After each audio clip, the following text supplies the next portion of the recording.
आइए एक बहुत शानदार सा कॉन्सेप्ट स्टार्ट करने वाले हम लोग फंक्शन के अंदर, exponential function and logarithmic function. Exponential और लॉगरिथमिक फंक्शन को जब एक साथ आप करोगे तो बहुत ही आपको मजा आने वाला है। इस फंक्शन के अंदर हम अगर पकड़ बनाना चाहते हैं तो इन चार बातों का विशेष कर ध्यान देना पड़ेगा। और वो फंक्शन चाहे कोई भी हो, चाहे एक्सपोनेंशियल हो, चाहे लॉगरिथमिक हो, चाहे एनी अदर फंक्शन हो, आप अगर चार बातों पे पकड़ मजबूत कर लेते हो तो फंक्शन आपके लिए बड़ा इजी हो जाता है। और फंक्शन हमारे लिए बहुत ही इंपॉर्टेंट टॉपिक है, तो उसमें मैंने दो फंक्शन को एक साथ पढ़ाने का जिम्मा ले लिया है। वो है पहला फंक्शन एक्सपोनेंशियल फंक्शन और लॉगरिथमिक फंक्शन, और इन दोनों फंक्शन को अच्छे से समझेंगे भी और साथ ही साथ इस पे प्रॉब्लम भी करेंगे। तो आइए एक्सपोनेंशियल फंक्शन को स्टार्ट करते हैं। और एक्सपोनेंशियल फंक्शन में क्या क्या बातों का ध्यान देना होगा वो तो देखेंगे ही देखेंगे, और हर फंक्शन में चार बातों का ध्यान देना आपके लिए जरूरी है। तो पहला क्या है, उसका बिहेवियर।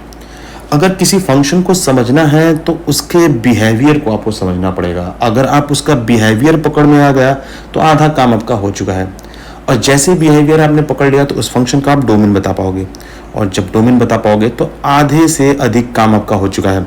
उसके बाद से आता है कि आप इसका रेंज कैसे पकड़ोगे, तो रेंज भी उसके बिहेवियर से आपको मिलना शुरू हो जाएगा।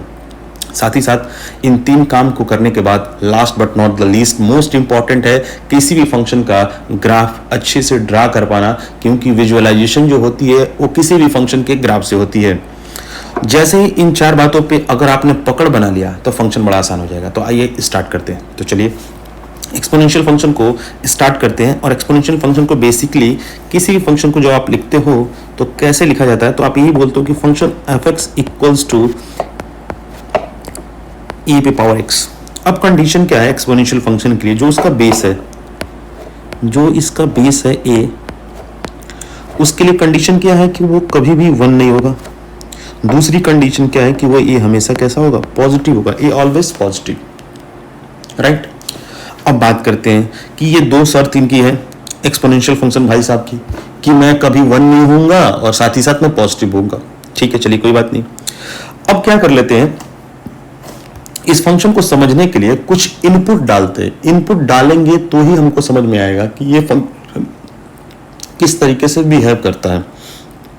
तो लेट्स से एक एग्जांपल के थ्रू समझते हैं इस फंक्शन के बिहेवियर को, फिर इसका डोमेन और रेंज हम लोग लिखेंगे। चलिए, तो बेसिकली आप देखोगे अगर, तो मैं क्या कर लेता हूँ, एक एग्जाम्पल ले लेता हूँ। आप देखोगे अगर, तो मैं एक एग्जाम्पल ले लेता हूँ, और एग्जाम्पल कुछ इस तरीके से कि y यानी कि f(x) की जो वैल्यू है वो 2 पे पावर x में ले लेता हूँ। ठीक है, अब ध्यान से सुनना, यहाँ पर 2 पे पावर x जैसे ही मैंने लिया, ठीक है, तो अब यहाँ पे हम x यानी इनपुट डालेंगे हम लोग, और इनपुट डालने से हमें क्या मिलता है वो देखते हैं। सपोज करिए मैं x के जगह पे 0 डालता हूँ। x के जगह पे क्या डाल दिया, 0 डाल दिया। ठीक है, x के जगह पे अगर हम 0 डालते हैं तो वैल्यू हमको क्या मिल रही है, 1 मिल रही है। सपोज x के जगह पे मैं इस बार क्या डाल दे रहा हूँ, 1 डाल दे रहा हूँ, तो वैल्यू क्या मिल रही है, 2। ऐसे करते करते अगर मैं इनपुट अपना बढ़ा रहा हूँ, और इनपुट बढ़ाने से हमको कुछ ना कुछ तो मिल ही रहा होगा।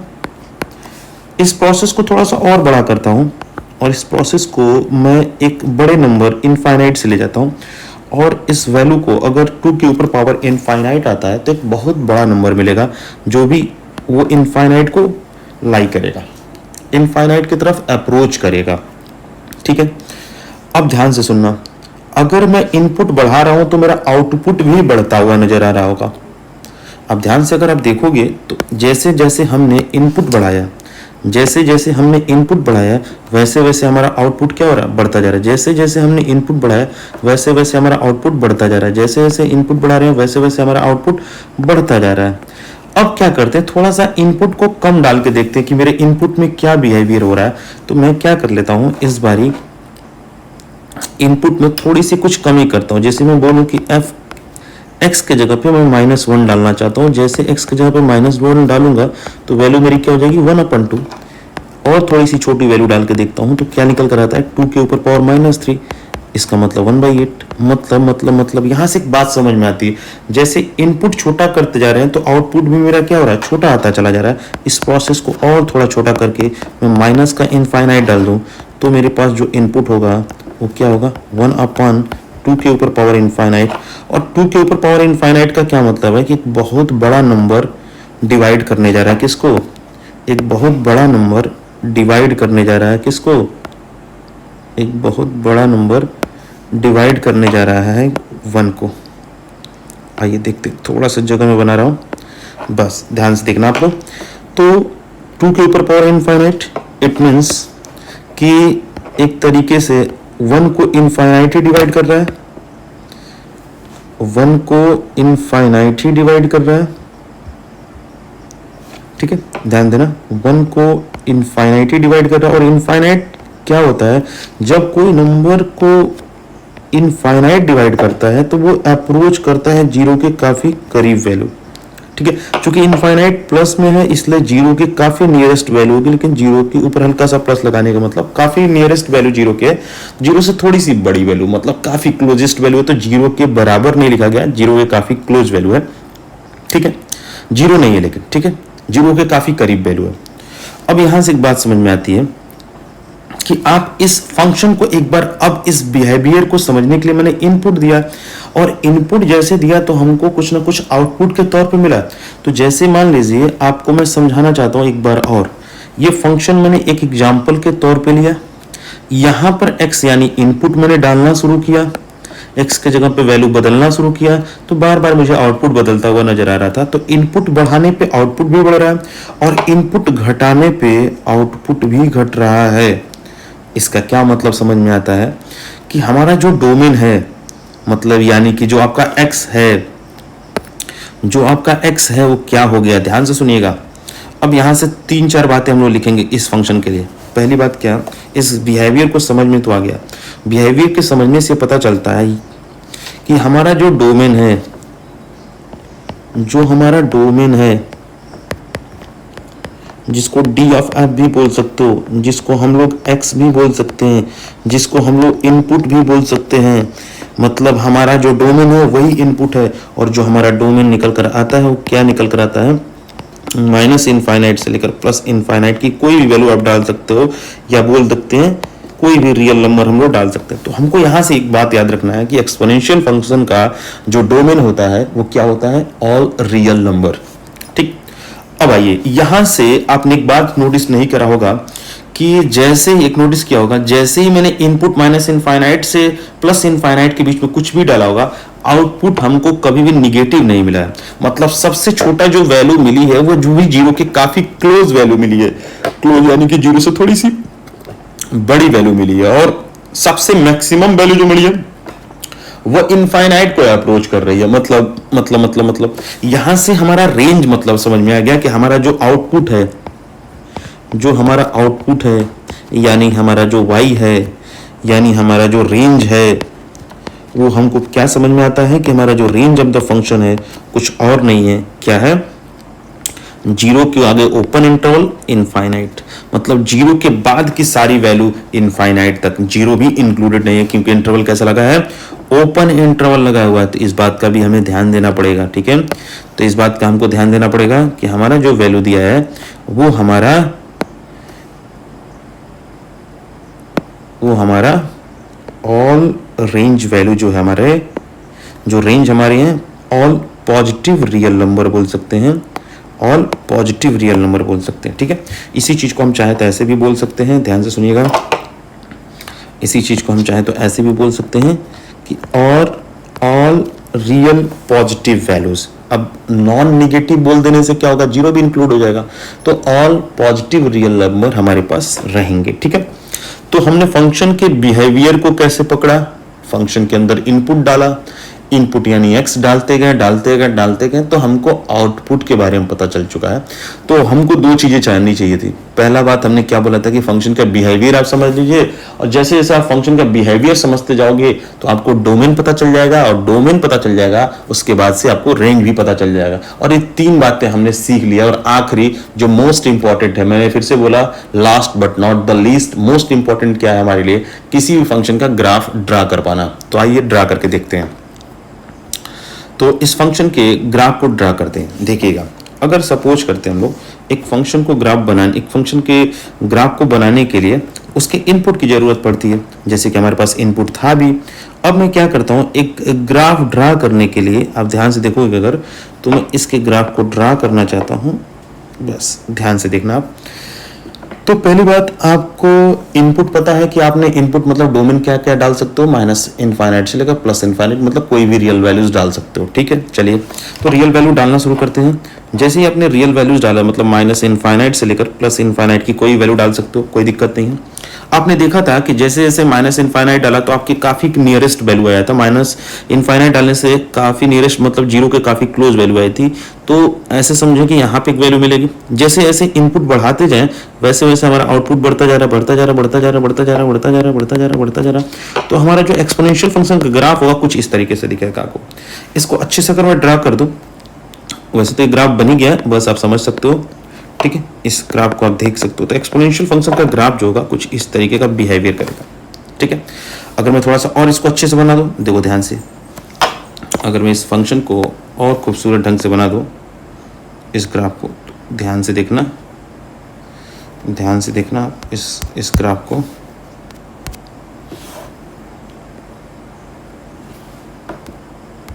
हाँ देखिएगा ध्यान से, बस थोड़ी देर बस हो गई बस। आइए इस फंक्शन के ग्राफ को बनाते हैं अच्छे से।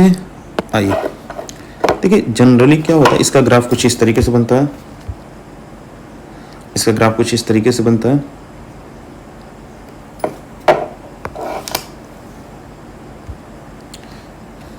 देखिए तो एक्सपोनेंशियल फंक्शन का ग्राफ इन जनरल ऐसे बनता है। अब बात करते हैं कि एक्सपोनेंशियल फंक्शन जब y एक्सिस को कट करता है, y एक्सिस को कट करता है, ध्यान देना आप, y एक्सिस को जैसे ही कट करेगा तो इसका जो कोऑर्डिनेट होंगे वो क्या होंगे। अब बहुत जाहिर सी बात है कि y एक्सिस को अगर कोई लाइन कट करती है तो y तो क्या होगा, कुछ ना कुछ होगा। x क्या होगा, वहां पे 0 हो जाएगा, तो y क्या होगा यहाँ पे 1, क्योंकि x के 0 होने से y हमारा क्या होता है 1 होता है। क्योंकि एक्सपोनेंशियल फंक्शन में हमारे पास क्या था 2 के ऊपर पावर x के जगह पे जैसे ही 0 पुट करोगे हमारी वैल्यू क्या आ जाएगी 1, मतलब 0 पे हमारा x की वैल्यू जब 0 डालते हैं तो y हमको क्या मिलता है 1 मिलता है। ठीक है, तो अब इस फंक्शन के एक नाम दिया गया, क्या, इस फंक्शन में बोला गया कि जब भी आपका बेस 1 से बड़ा हो, बेस किससे बड़ा हो 1 से बड़ा, और मैंने बेस क्या लिया था 2 लिया था जो कि 1 से बड़ा है, तो इस फंक्शन को हम लोग बोलेंगे क्या, एक तरीके से इंक्रीजिंग फंक्शन ग्राफ। कैसा फंक्शन का ग्राफ है ये, increasing function graph, increasing function graph.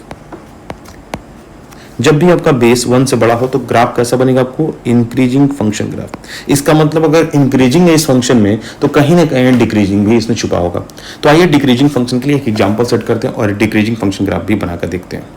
आइए सपोज करिए डिक्रीजिंग फंक्शन ग्राफ कब बनेगा वो तो मैं बाद में बताऊंगा, लेकिन पहले मैं एग्जाम्पल से सेट करता हूँ आपके लिए। ठीक है, सपोज करिए आपके पास एक एग्जाम्पल मैं ले लेता हूँ, क्या है, y equals to F of X, tick tick tick, और इस बार बेस में लेता हूं 1/2। ठीक है, चलिए देखते हैं। इनपुट में बढ़ाते जा रहा हूं, इनपुट मतलब 0 से स्टार्ट कर रहा हूं और इंक्रीज करता हुआ जाऊंगा मैं। तो 1 के ऊपर पावर 0 लगने से 0 की वैल्यू क्या हो जाएगी, किसी भी नंबर के ऊपर पावर 0 मतलब वैल्यू 1 हो जाती है। ऐसे मानो 2 में डाल दिया तो वैल्यू क्या हो गया 1/4 हो गया। इनपुट में 3 डाला तो क्या हो गया 1/8 हो गया। ठीक है, तो इसकी वैल्यू बढ़ा रहा है तो लगातार देखते हैं कि फ्रैक्शन में वैल्यू बड़ी आ रही है। फ्रैक्शन में वैल्यू बड़ी आने का क्या मतलब है कि लगातार वैल्यू घट रही है।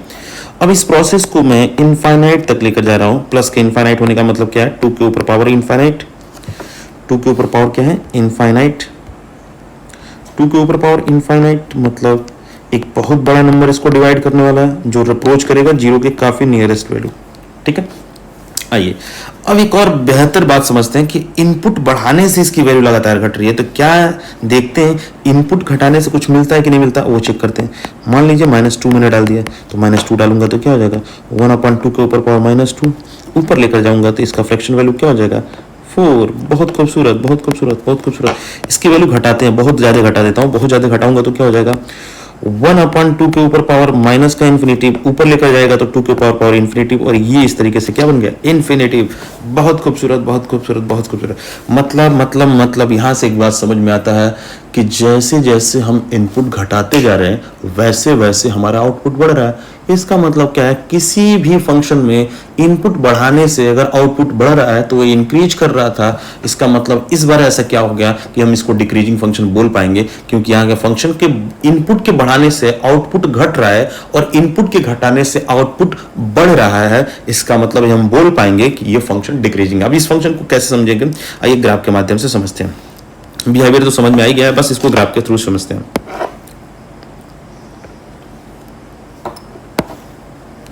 देखिए जब आपके पास, अब ध्यान से अगर आप देखोगे ध्यान से, तो ये है प्लस इन्फिनेटिव, ये है माइनस इन्फिनेटिव, ठीक है। जब आपके पास बहुत बड़ी वैल्यू डाली आपने प्लस इन्फिनेटिव, तो आपकी जो इनपुट आई थी वो 0 के करीब आई थी, ठीक है, ठीक है। अब मैं कर रहा हूँ माइनस इन्फिनिटी डाला था, बहुत बड़ी वैल्यू आई, बहुत बड़ी वैल्यू आई। इसका मतलब बड़े पे छोटा आ रहा है, छोटे पे बड़ा आ रहा है। तो ग्राफ जो जनरली जो ग्राफ बनेगा कुछ इस तरीके से ग्राफ बनेगा। आप ध्यान से देखोगे तो इसका जो जनरल ग्राफ होगा वो इस तरीके से बन जाएगा, ठीक है। तो जब आपका जो डिक्रीजिंग फंक्शन का ग्राफ होता है, जो डिक्रीजिंग फंक्शन का ग्राफ जो होता है आपका, जो डिक्रीजिंग फंक्शन का ग्राफ होता है, यहाँ से एक बात समझ में आती है कि डिक्रीजिंग फंक्शन का ग्राफ जो होता है वो, उसके लिए जो बेस लिया जाता है वो 0 से बड़ी ली जाती है और लेकिन 1 से छोटी ली जाती है। यहां से मोस्ट इंपॉर्टेंट बात है जो आपको याद रखने वाली बात है, क्या कि जो भी आपके पास बेस ली जाएगी डिक्रीजिंग के लिए, तो आपका जो बेस ली जाएगी वो कैसी ली जाएगी, 0 और 1 के इंटरवल में ली जाएगी, तभी आपका ग्राफ डिक्रीजिंग होगा। डिक्रीजिंग होने का मतलब कैसे जा रहा है, देखो ऊपर से नीचे की तरफ आ रहा है। कैसे आ रहा है, ऊपर से नीचे की तरफ आ रहा है। ऊपर से नीचे आने का मतलब क्या है, बड़े पे सॉरी छोटे पे बड़ा, और जैसे जैसे वैल्यू बढ़ाते जा रहे हो, जैसे जैसे वैल्यू बढ़ाते जा रहे हो, वैसे वैसे आपका क्या हो रहा है, ग्राफ नीचे की तरफ आ रहा है। इसका मतलब ये डिक्रीजिंग फंक्शन ग्राफ होगा। तो इस तरीके के ग्राफ हम लोग क्या बोलेंगे, decreasing function graph. Decreasing function graph किसका, डिक्रीजिंग फंक्शन किसका, एक्सपोनेंशियल का। तो आपने एक बात नोटिस कर लिया कि इस फंक्शन में इंक्रीजिंग कब होता है, जब आपका बेस 1 से बड़ा होगा, और आपका डिक्रीजिंग फंक्शन ग्राफ कब होगा, जब 0 और 1 के बीच में होगा आपका बेस। हमने देखिए, मैंने शुरू में जब इस फंक्शन को स्टार्ट करा था तो मैंने पहले ही बोला था कि आपको किसी भी फंक्शन को समझना है तो 4 बातों का आपको ध्यान देना होगा। पहली बात क्या, किसी भी फंक्शन को समझने के लिए उसका बिहेवियर समझना होगा, और आपको बिहेवियर अगर समझ में आ जाएगा तो उसका डोमेन बता पाओगे, और डोमेन बता पाओगे तो साथ ही साथ उसका रेंज भी बता पाओगे। अब रेंज डोमेन आपके पास आ जाएगा तो आप उस फंक्शन का ग्राफ ड्रा कर पाओगे, और जो कि हमने कर भी लिया।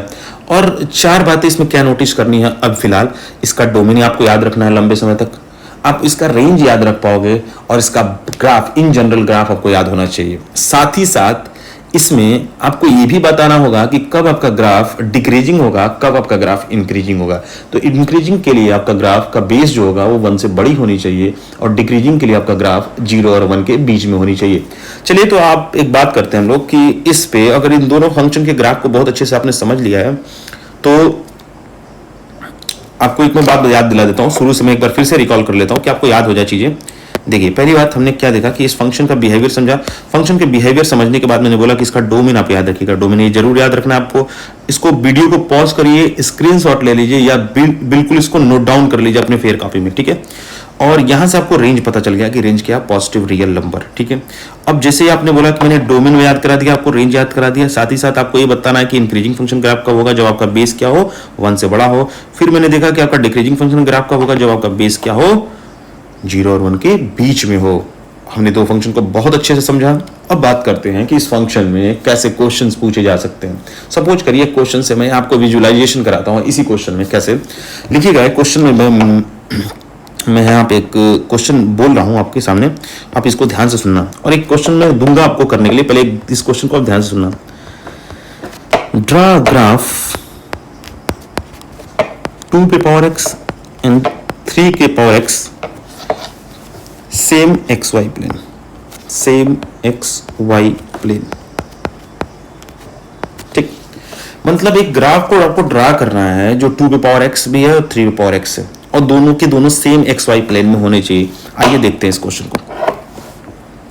देखना ध्यान से, बहुत इंपॉर्टेंट ग्राफ बनाऊंगा मैं, इस पे ध्यान से आपको देखना होगा, और बिल्कुल मैं आपका अटेंशन लेना चाहता हूं। अटेंशन जब तक नहीं बने रहेगा आप ग्राफ को समझोगे नहीं। तो देखिए 2 के पावर x और 3 के पावर x दोनों के दोनों का जो बेस है वो 1 से बड़ा है।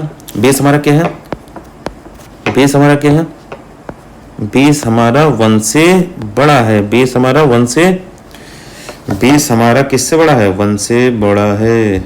आइए देखते हैं, जो हमारा बेस यानी कि a है 1 से बड़ा, बेस हमारा a 1 से बड़ा है, मतलब हमको पता चल चुका है कि ग्राफ का बिहेवियर कैसा होगा, वो इंक्रीजिंग होगा। सिंपल सी बात है। तो जब इंक्रीजिंग होगा तो इंक्रीजिंग फंक्शन का ग्राफ अभी जस्ट हमने देखा है, इंक्रीजिंग फंक्शन का ग्राफ कुछ इस तरीके से बनता हुआ नजर आ रहा था, ठीक है। तो सपोज करो मैं पीले वाले लाइन को ये बोलना चाहता हूं कि जो मेरा पीले वाला लाइन का जो ग्राफ है वो किसी और का ग्राफ नहीं है, किसका है, वो मैं बता देना चाहता हूं, ये जो ग्राफ इंक्रीजिंग है तो पता ही है सबको, और मैं इसको येलो वाले लाइन को मैं चाहता हूं कि येलो वाले लाइन को मैं रिप्रेजेंट करना चाहता हूं कि ये ग्राफ जो है वो 3 पे पावर x का ग्राफ है। किसका ग्राफ है, या मैं बोल सकता हूं 2 पे पावर x का मान लेते हैं, इस ग्राफ को मान लेते हैं 2 पे पावर x का ग्राफ है। चलिए ठीक है, ये जो ग्राफ है किसका है, 2 पावर x का ग्राफ है। ठीक है, अब 3 पे पावर x का ग्राफ बनाते हैं। चलिए ठीक है, आइए ग्राफ बनाते हैं। अब इसका ग्राफ जब बनाएंगे हम लोग तो 3 पे पावर x की ग्राफ बनाते हैं, बनाने के लिए देखते हैं, आइए देखते हैं, ध्यान से देखना होगा, थोड़ा सा इसे एडजस्ट करना पड़ेगा आपको। ध्यान से सुनना बाबू, ध्यान से सुनना।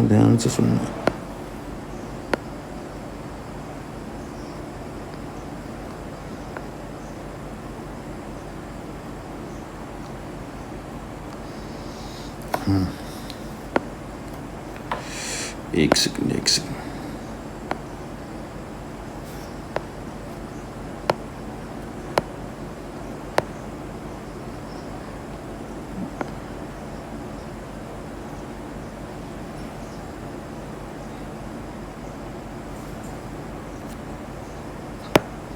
चलिए देखिएगा ध्यान से।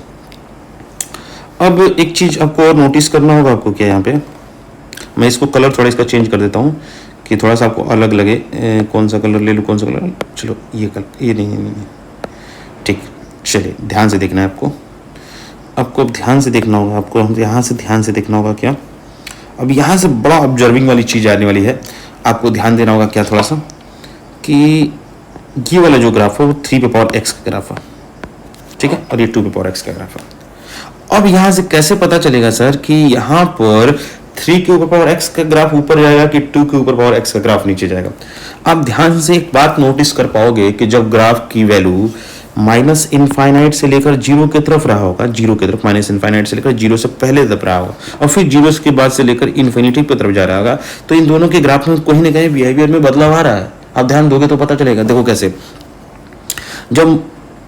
जब माइनस इन्फिनिटी से जीरो की तरफ जा रहा है उस समय जो ग्राफ है किसका, 2 पे पावर x का, वो ऊपर की तरफ है, और जब माइनस इन्फिनिटी से जीरो तक देखोगे तो ग्राफ जो 3 पे पावर x है उसकी ग्राफ नीचे है। लेकिन जैसे पॉजिटिव की तरफ जा रहा है, इनपुट जैसे पॉजिटिव डालना है, ये 3 पे पावर x की ग्राफ ऊपर की तरफ जा रहा है और 2 पे ग्राफ के कंपेरेटिवली ऊपर की तरफ जा रहा है। तो यहां से 3 बातें क्या कंक्लूजन निकल कर आता है, और दोनों एक जगह एक दूसरे को कट कर, जहां कट कर रहे हैं उसका कोऑर्डिनेट क्या है, 0,1, इसका कोऑर्डिनेट क्या है, 0,1। तो जहां कट कर रहे हैं उनका कोऑर्डिनेट क्या है, 0,1। तो बेसिकली दोनों एक जगह आगे कब मिल सकते हैं, जब इनपुट क्या रहा होगा, 0। जब इनपुट 1 रहेगा तो दोनों एक दूसरे को एक जगह मीट करेंगे। तो यहां से कंक्लूजन निकल कर आता है इस फंक्शन के बारे में। 3 बातें आपको ध्यान देनी होगी। क्या, मोस्ट इंपॉर्टेंट पॉइंट याद रखिएगा इसको, मोस्ट इंपॉर्टेंट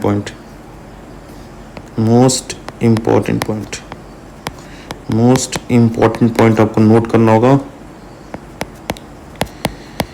पहली बात क्या कि जब इसका बेस, जब इस पे 2 पे पावर x, ये 3 पे पावर x बराबर कब होगा, जब x की वैल्यू क्या रही होगी, 0 रही होगी। Case number first. Case number second के बारे में अगर मैं बोलूं तो 2 पे पावर x बड़ा होगा 3 पे पावर x से कब, जब x की वैल्यू, ध्यान से सुनना, जब x की वैल्यू माइनस इन्फिनिटी से लेकर, या ऐसे समझ लो, जब x की वैल्यू, समझ लो ऐसे, x की वैल्यू जब लेस देन 0 हो, ठीक है। तीसरा केस नंबर 3, 3 पे पावर x की वैल्यू बड़ी होगी 2 पे पावर x से कब, जब x की वैल्यू पॉजिटिव हो। मतलब सिंपल सी बात समझ में आती है यहां से कि जब भी आपका, ध्यान से सुनना, जब भी आपका इनपुट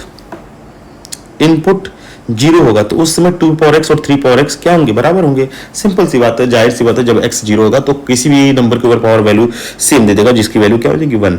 अब x जब निगेटिव होगी तो जो बेस छोटा होगा वो वैल्यू बड़ी होने लगेगी, और जो बेस बड़ा होगा वो वैल्यू छोटी होने लगेगी। कब, जब x निगेटिव होगा तब। लेकिन जैसे ही x को पॉजिटिव किया जाएगा, पॉजिटिव इनपुट डाला जाएगा, तो जिसका बेस बड़ा होगा वो बड़ा होने लगेगा। तो बड़ा खूबसूरत सी बात समझ में आती है यहाँ से, और ये बातें आपको नोट डाउन भी करना है कि कैसे इस फंक्शन में आपको घुमा सकता है। एग्जामिनर आपको कैसे परेशान कर सकता है। मान लीजिए इस ग्राफ का कर्व बना के डाल दिया और आपसे पूछ दिया बताइए इस फंक्शन में ऊपर वाला कर्व किस फंक्शन का है, तो आपको पहली बात ध्यान देना होगा ये किस लिए काम कर रहा होगा।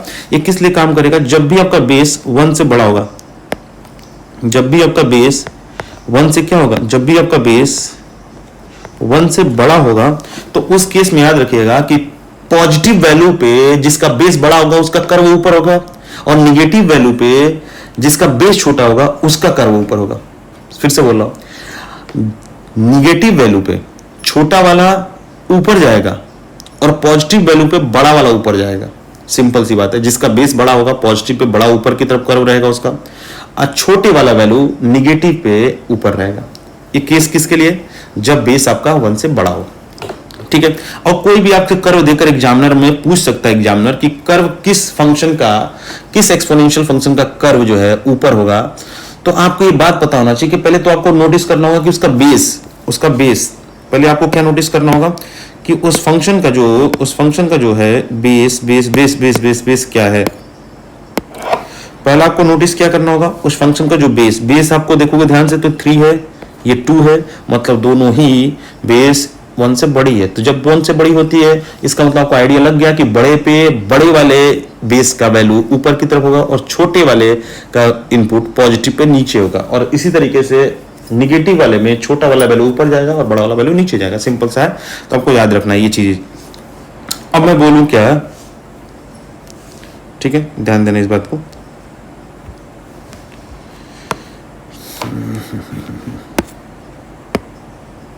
चलिए आइए देखिए, ध्यान से देखते हैं इस क्वेश्चन को।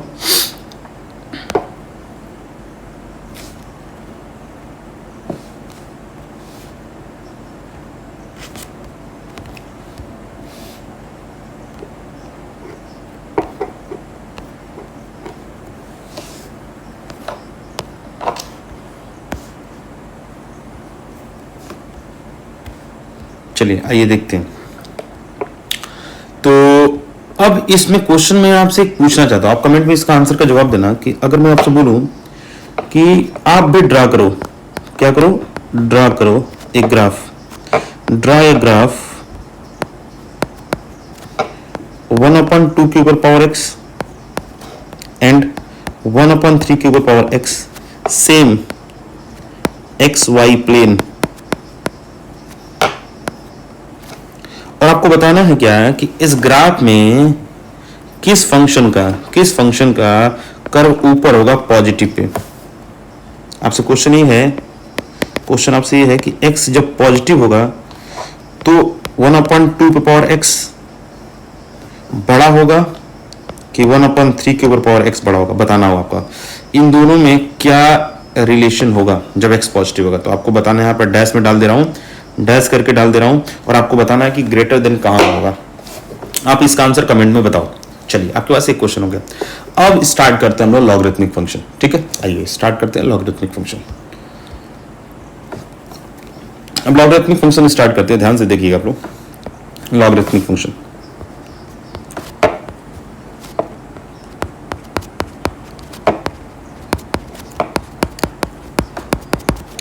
ठीक है, लॉगरिथमिक फंक्शन पढ़ रहे हो, चाहे एक्सपोनेंशियल फंक्शन पढ़ रहे हो, चाहे कोई भी फंक्शन पढ़ रहे हो, किन बातों का ध्यान देना है आपको, 4 बातों का। कौन कौन से, बिहेवियर, उसका डोमेन, उसका रेंज, उसका ग्राफ, जैसे कि एक्सपोनेंशियल फंक्शन के अंदर हमने देखा है। अब बात करते हैं लॉगरिथमिक फंक्शन के अंदर। तो लॉगरिथमिक फंक्शन के अंदर भी यही 2 बातों का ध्यान देना होगा। चलिए स्टार्ट कर रहे हैं। तो लॉगरिथमिक फंक्शन को मैं अगर लिखना चाहूं तो y = f of x, और इसको जनरली रिप्रेजेंट करते हैं लॉग बेस, पढ़ते हैं ऐसे लॉग x बेसिस, ऐसे पढ़ते हैं। तो जो आपका a है वो बेस है, x यानी इनपुट है। तो इनपुट और बेस कैसा होगा वो तो हमने बिहेवियर समझेंगे एक एग्जांपल के थ्रू। तो a हमारा क्या है, ध्यान देने वाली बात क्या है कि a हमारा क्या है, तो ये जस्ट बेस है और कुछ नहीं है। x क्या है आपका, इनपुट यानी डोमेन है, जैसे कि हमने पहले भी बोला है इनपुट यानी डोमेन है हमारा, डोमेन ऑफ द फंक्शन। और y मतलब क्या है हमारा, आउटपुट है, और आउटपुट यानी रेंज है, तो रेंज और डोमेन तभी बता पाएंगे जब इसका हमको बिहेवियर समझ में आएगा। तो बिहेवियर के लिए एग्जांपल लेते हैं। चलिए एक एग्जांपल लेकर आपको समझा देता हूँ कि बेसिकली एक एग्जांपल लेकर आपको समझाता हूँ। चलिए ध्यान दीजिएगा। मान लेते हैं कि एक बेस में ले लेता हूँ लॉग बेस 2 और इनपुट x रख देता हूँ फंक्शन जैसा कि यहाँ पर दिया है f(x) एग्जांपल के तौर पर। ठीक है, चलिए तो इनपुट इसके अंदर हम लोग डालना शुरू करते हैं। चलिए इनपुट डालते हैं हम लोग। और चूंकि लॉगरिथमिक फंक्शन का डेफिनेशन मैं आपको बोल दूं, डेफिनेशन इसका क्या है कि एक्सपोनेंशियल फंक्शन का रिवर्स या कह ले तो reversible part of exponential function is called logarithmic function. ठीक है, तो लॉगरिथमिक फंक्शन ठीक उल्टा होगा किसका, एक्सपोनेंशियल फंक्शन का। उल्टा होने का क्या मतलब अभी आपको समझ में आएगा जब इस लॉगरिथमिक फंक्शन को देखोगे। सपोज करो मैं इनपुट बदलता जा रहा हूं, इनपुट। हाँ, एक और चीज, इसके बेस के लिए कुछ कंडीशन दिया गया है क्या, मैं बेस के लिए पहले बता दूं फिर मैं स्टार्ट करता हूं एग्जांपल के थ्रू। देखिए इसका बेस यानी ए जो कंडीशन एक्सपोनेंशियल के लिए था वही कंडीशन इसके बेस के लिए भी है। तो क्या है, बेस हमेशा कैसा होना चाहिए, 1 से बड़ी होनी चाहिए।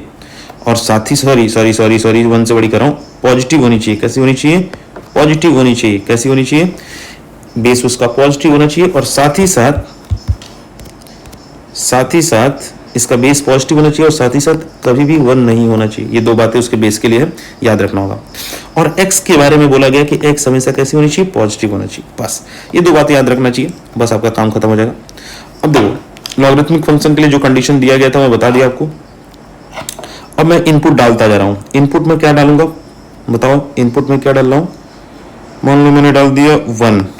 तो मैं आपसे पूछना चाहता हूं लॉग को कैसे पढ़ेंगे। तो लॉग कैसे पढ़ेंगे, log 1 बेस 2। क्या मैंने पढ़ा, log 1 बेस 2।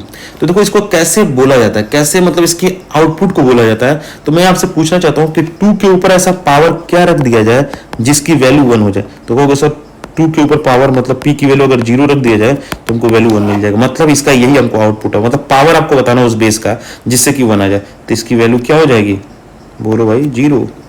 ऐसे ही मैं इनपुट लिख दे रहा हूं 8। क्या लिख दे रहा हूं, 8। तो जो बेस है 2 और 8 इनपुट है, तो मैं बोलूं log 8 बेस 2 की वैल्यू क्या होगा। तो क्या बोलोगे मेरे भाई, 3 बोलोगे। क्या बोलोगे, 3 बोलोगे। अब मैं बोलूं कि इसकी इनपुट और थोड़ा सा बढ़ाते हुए 32 डाल दो। तो 32 जैसे डालोगे तो इसकी वैल्यू क्या हो जाएगी, 5 हो जाएगी, क्योंकि 2 के ऊपर पावर 5 ही 32 देता है। अब देखते हैं मान लो इसमें इनफाइनाइट वैल्यू डालता हूं, इन्फिनिटी डालूंगा तो सोचो 2 के ऊपर पावर कितना बड़ा रखा जाए कि इनफाइनाइट है। तो बोले क्या, इनफाइनाइट। सिंपल सी भाषा में बोल सकते हैं इनफाइनाइट। मतलब कहने का मतलब है 2 के ऊपर पावर ऐसा क्या रख दिया जाए कि इनफाइनाइट है। इनफाइनाइट एक बहुत बड़ा नंबर है तो पावर भी कैसा होगा, बहुत बड़ा रहा होगा। ठीक, आइए एक और चीज समझते हैं। इसमें क्या समझने वाली बात है कि इसमें थोड़ा सा छोटा वैल्यू, 0 से छोटा वैल्यू डाल के देखते हैं। छोटा वैल्यू अगर हम लोग डाल के चेक करते हैं तो देखते हैं क्या कुछ आता है क्या हमारे पास, कुछ अलग सा कुछ बन के आता है क्या। चलो देखते हैं, आइए देखते हैं।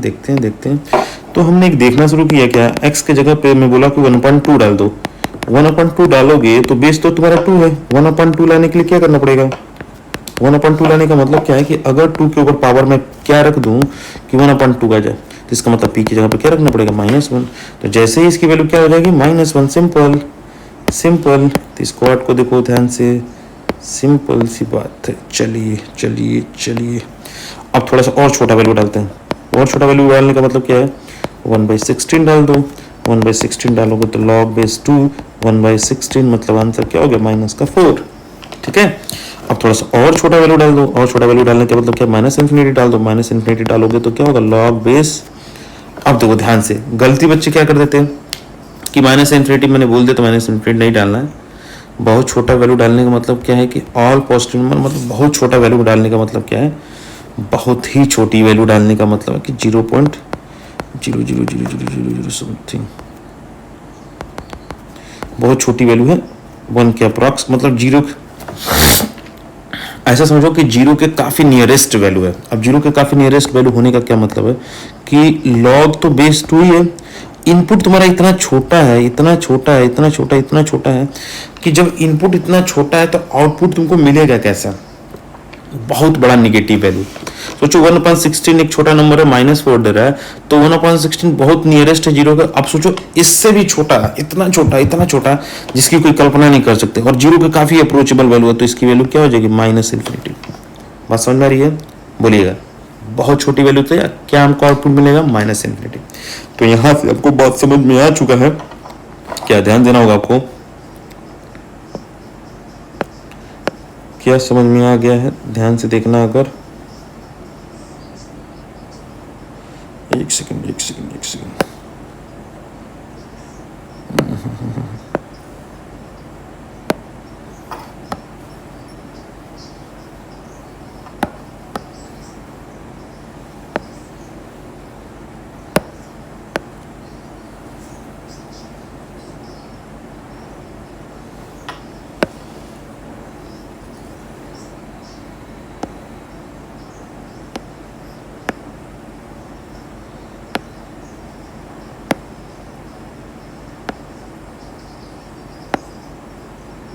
बस थोड़ा सा इसको छोटा कर रहा था, बस हो गया। चलिए आइए देखते हैं। तो ये इन जनरल आपको समझाने के लिए मैंने एग्जांपल लिया। अब आपको ये ध्यान देना होगा कि आप इसका बेस के बारे में आपको आइडिया लग चुका है। इनपुट के बारे में बताते हैं। इनपुट यानी कि जो आपका डोमेन है, डोमेन आपने क्लियर कर लिया कि आपका डोमेन क्या रहने वाला है, पॉजिटिव रहने वाला है। तो डोमेन क्या है? ऑल पॉजिटिव रियल नंबर कोई भी डाल सकते हो, ठीक है। या इसी को आप ऐसे भी लिख सकते हो, 0 से लेकर इन्फिनिटी ओपन इंटरवल। अब रेंज इसका क्या होगा? तो रेंज आपने देखा क्या है कि माइनस इन्फिनिटी से लेकर प्लस इन्फिनिटी की सारी वैल्यू आ चुकी है, ठीक है। यहाँ एक बात तो छूट गई थी, देखो कहीं ना कहीं छूट गया लग रहा है। हाँ ये छूट गया, देखो छूट गया। तो यहाँ पे मैं इसको एडजस्ट कर देता हूँ, कोई दिक्कत नहीं है, कोई दिक्कत नहीं है, कोई दिक्कत नहीं है, कोई दिक्कत नहीं है, ठीक। तो आपने डोमेन लिख दिया, रेंज लिख दिया। रेंज क्या है आपका? रेंज क्या है आपका? रेंज क्या है आपका? तो रेंज ऑल रियल नंबर है आपका, और बोल सकते हैं कि आपका डोमेन क्या है? ऑल पॉजिटिव रियल नंबर, ठीक है। तो आपको रेंज और डोमेन पता चल चुका है। अब आपको साथ ही साथ ये बताना है कि जो आपका फंक्शन है, उस फंक्शन का बिहेवियर आपको समझ में आ चुका है कि इसका बेस क्या रहने वाला? बेस पॉजिटिव रहने वाला, 1 नहीं रहेगा। साथ ही साथ इसका जो डोमेन है वो क्या रहने वाला? पॉजिटिव रियल नंबर रहने वाला। और इसका रेंज क्या रहने वाला मेरे भाई? तो ऑल रियल नंबर। अब यहां से एक बात समझ में आती है, हो इसीलिए इसका नाम रखा गया है कि रेसिप्रोकल है। किसका? एक्सपोनेंशियल फंक्शन का। एक्सपोनेंशियल का जो डोमेन होता था वो रेंज जैसा होता था, और जो वहां रेंज होता था वो यहां डोमेन हो रहा है। फिर से बता रहा हूं आपको, ध्यान से सुनना अब आपको इस बात को। जो वहां डोमेन था वो यहां एक्सपोनेंशियल फंक्शन में जो डोमेन था वो यहां रेंज है, जो वहां रेंज था वो यहां डोमेन है। सिंपल, बस काम खत्म। अब इसका ग्राफ देखते हैं। इसका ग्राफ देख के आपको एक क्वेश्चन भी कराएंगे और क्वेश्चन देंगे भी आपको। चलिए अब इसका ग्राफ देखते हैं। वो ध्यान से सुनना, ध्यान से सुनना। इसमें भी 2 तरह के ग्राफ बनते हैं, एक इंक्रीजिंग ग्राफ बनता है और एक डिक्रीजिंग ग्राफ बनता है। तो सिंपल है, जैसे कि आप एक्सपोनेंशियल फंक्शन का ग्राफ देखते हो वैसे ही, जैसे एक्सपोनेंशियल फंक्शन का ग्राफ देखते हो वैसे ही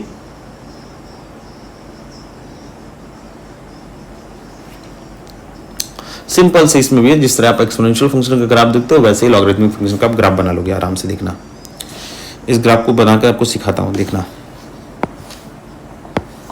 देखो इस फंक्शन के ग्राफ में आप देखोगे ध्यान से, तो आपका जो इनपुट है वहां पे आउटपुट था, जो आउटपुट यहाँ पे इनपुट है। तो मतलब आपका जो ग्राफ का जो बिहेवियर होगा इन जनरल वो कुछ इस तरीके से होगा, ठीक है। तो ये जो ग्राफ होगा आपका, ये जो आपका ग्राफ है वो लॉगरिथमिक फंक्शन का ग्राफ है, लॉगरिथमिक फंक्शन का ग्राफ है, ठीक है। लॉगरिथमिक फंक्शन का ग्राफ एक ऐसा ग्राफ है इंक्रीजिंग है। मतलब जब आप 0, ये क्या है यहाँ पर इनपुट x क्या है यहाँ पर 1 है, y क्या है 0 है। तो अब यहाँ समझ में आता है कि जब 0 से यहाँ से स्टार्ट हो रहा होगा, 0 से लेकर 1 के बीच की जब वैल्यू डाली जाएगी तो जो आपका ग्राफ होगा बहुत नीचे चली जाती है, बहुत नीचे चली जाती है। जैसे 1 से बड़ी डालोगे तो ग्राफ बहुत तेज ऊपर की तरफ भागने लगती है। तो ये एक्सपोनेंशियल फंक्शन का ग्राफ नहीं है, लॉगरिथमिक फंक्शन का ग्राफ है। इसका मतलब जब आपका बेस 1 से बड़ी होगी, जब आपका बेस किससे बड़ी होगी? 1 से बड़ी होगी, तो यही ग्राफ कैसा होगा? इंक्रीजिंग ग्राफ हो जाएगा। इंक्रीजिंग ग्राफ, बहुत खूबसूरत, बहुत खूबसूरत, आपके जैसा कोई नहीं, ठीक है। तो इंक्रीजिंग ग्राफ का होगा जब ए से बड़ी होगी। बेस मतलब बेस से क्या? बेस की वैल्यू 1 से बड़ी होगी तो इंक्रीजिंग होगा। डिक्रीजिंग के लिए ग्राफ देख लेते हैं, बस सिंपल सी है, खत्म होने वाली है, बस नोट करते रहिएगा बस। अब आप इस ग्राफ को ध्यान से सुनना, ध्यान से देखना, ध्यान से देखना, ध्यान से देखना, ध्यान से देखना, बस सिंपल। अब इस फंक्शन में ग्राफ में आप ध्यान से देखोगे तो ये तो कोऑर्डिनेट आपको पता ही है, इस कोऑर्डिनेट के बारे में तो आपको पता ही है क्या होता है। बताइए बताइए बताइए बताइए। 1,0 तो दोनों में कॉमन तो है गए।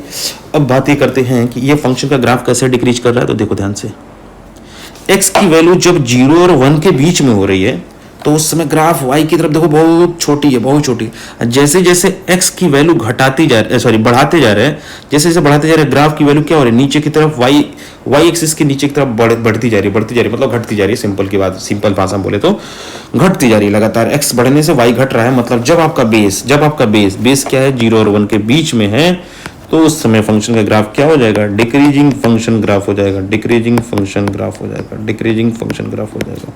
सिंपल सी बात है। यहां से आपको एक बात समझ में आ गई कि डिक्रीजिंग फंक्शन ग्राफ। तो देखो हमने क्या बोला था, किसी फंक्शन को पकड़ने के लिए उसके बिहेवियर को पकड़ना होगा, और बिहेवियर पकड़ में आ गया तो समझ लीजिए आपका फंक्शन पे पकड़ धीरे धीरे बनना शुरू हो गया। तो मैंने क्या बोला, किसी फंक्शन को समझना है तो आपको पहले क्या करना पड़ेगा, उसके बिहेवियर को समझना पड़ेगा, और बिहेवियर समझ में आ गया तो आप उसका डोमेन रेंज लिख पाओगे। डोमेन रेंज लिख पाओगे तो उसी के हेल्प से हम किसी भी फंक्शन का बहुत आसानी से विजुलाइज करके उसके ग्राफ तक अप्रोच कर पाएंगे। चलिए बाय द वे आप चलते हैं आगे, एक क्वेश्चन देते हैं आपको इसी लॉगरिथमिक फंक्शन पे, और देखते हैं आपका अप्रोच कितना बेहतर है। मैं एक करके दिखाता हूं, एक मैं आपको दूंगा।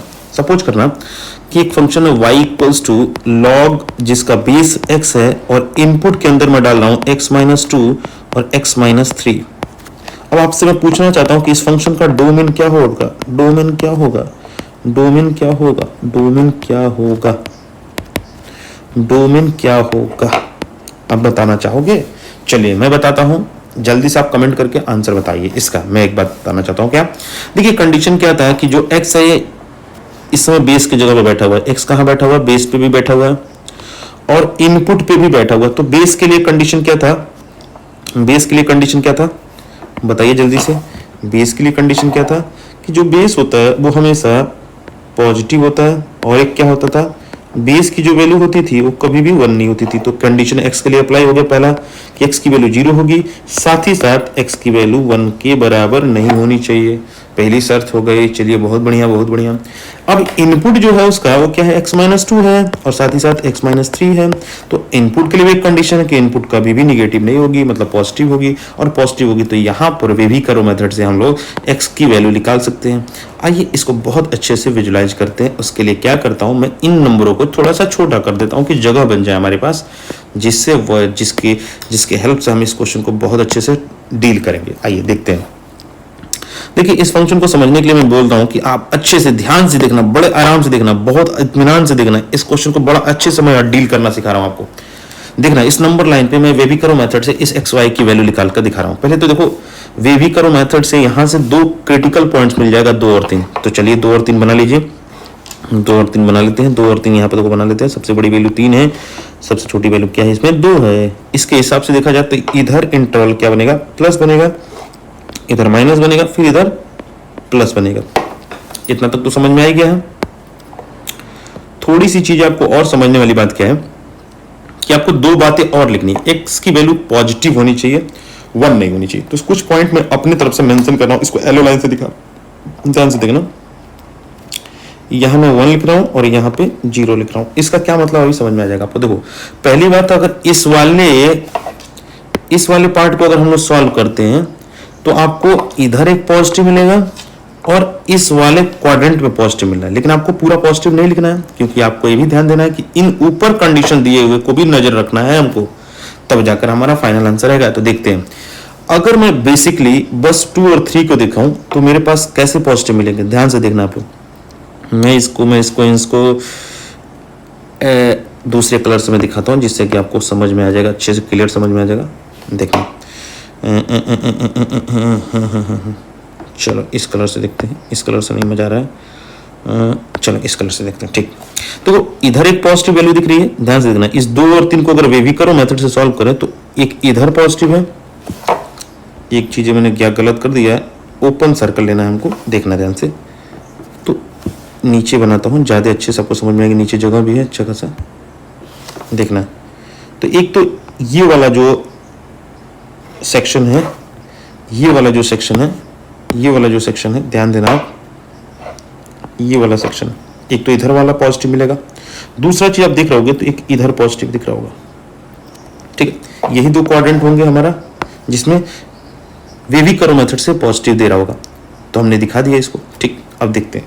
अब एक कंडीशन क्या है कि कोई भी बेस 0 नहीं होना चाहिए। तो बेस हमारा x की वैल्यू क्या नहीं होना चाहिए, 1 नहीं होना चाहिए। तो 1 के ऊपर इंटरवल ओपन लगा देंगे।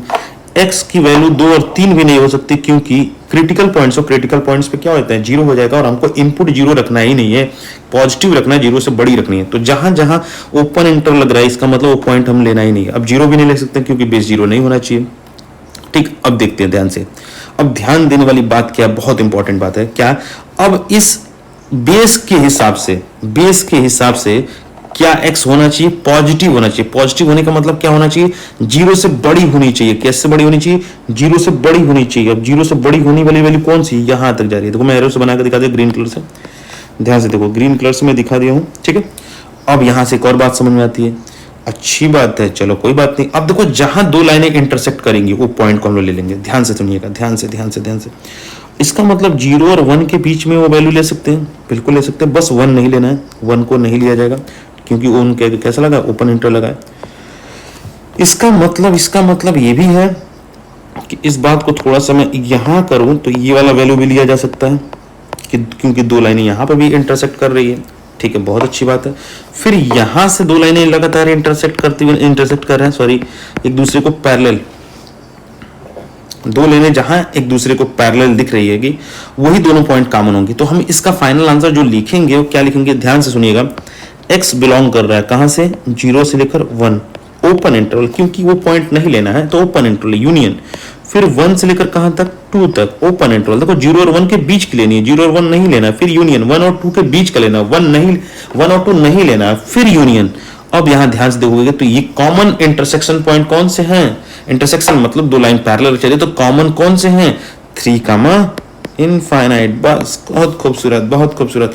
ये हमारा क्या हो गया, फाइनल आंसर हो गया। कौन सा, ये वाला हमारा फाइनल आंसर हो गया। कौन सा वाला फाइनल आंसर हो गया, ये वाला फाइनल आंसर हो गया। इसको मैं कलर बदल देता हूं और बहुत खूबसूरत से कलर से मैं इसको इंगित करा देता हूं। कौन से कलर से इंगित करा दूं, बताइए, बता दीजिए। प्यारा सा कलर, अच्छा नहीं लगा। चलिए इस कलर से मैं इसको कर दिया हूं। ठीक है, चलिए ठीक है, कोई बात नहीं। अब एक क्वेश्चन मैं आपको दे रहा हूं, फिर से इस क्वेश्चन को समझा दे रहा हूं दोबारा मैं। देखिए क्वेश्चन में आपको दिया हुआ था क्या, आपके पास क्वेश्चन में दिया था, एक क्वेश्चन दिया था आपके सामने, बेस भी x के फॉर्म में दिया था, x in terms of x दिया था और इनपुट भी इन टर्म्स ऑफ x ही दिया था। तो इनपुट यानी कि आपका जो डोमेन है वो पॉजिटिव होना चाहिए। तो पॉजिटिव के हिसाब से x-2 और x-3 पॉजिटिव मतलब ग्रेटर देन 0 होना चाहिए। जो बेस है, बेस के लिए कंडीशन क्या था कि वो 1 नहीं होना चाहिए और साथ ही साथ पॉजिटिव होना चाहिए, जो कि हमने बना भी दिया।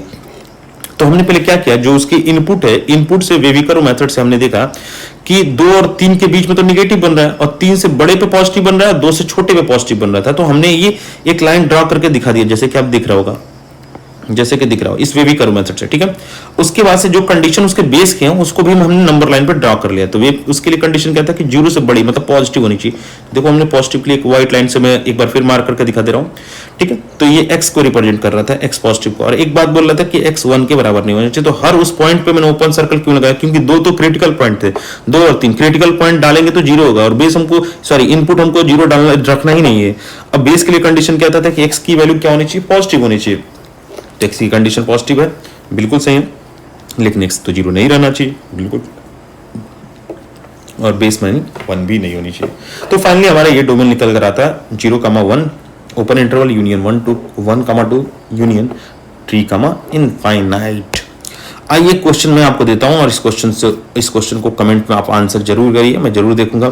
और जो लड़का कमेंट के पहले करता है मैं उसको मेंशन भी करूंगा उसका नाम। ठीक है, तो आइए इस क्वेश्चन को ध्यान से देखिएगा। क्वेश्चन कुछ इस तरीके से कि y equals to log base x-2, input क्या है x-5, x-7। ठीक है, और आपसे बताना है इसका डोमेन क्या होगा, इस फंक्शन का डोमेन क्या होगा। तो क्वेश्चन मार्क लगाता हूं और इस क्वेश्चन का आंसर मैं कमेंट में वेट करता हूं कि आप इसका जल्दी से जल्दी आंसर जरूर दो। ठीक है, तो आप इसका आंसर दो। Thank you so much, thank you for watching, keep support, like, share and subscribe.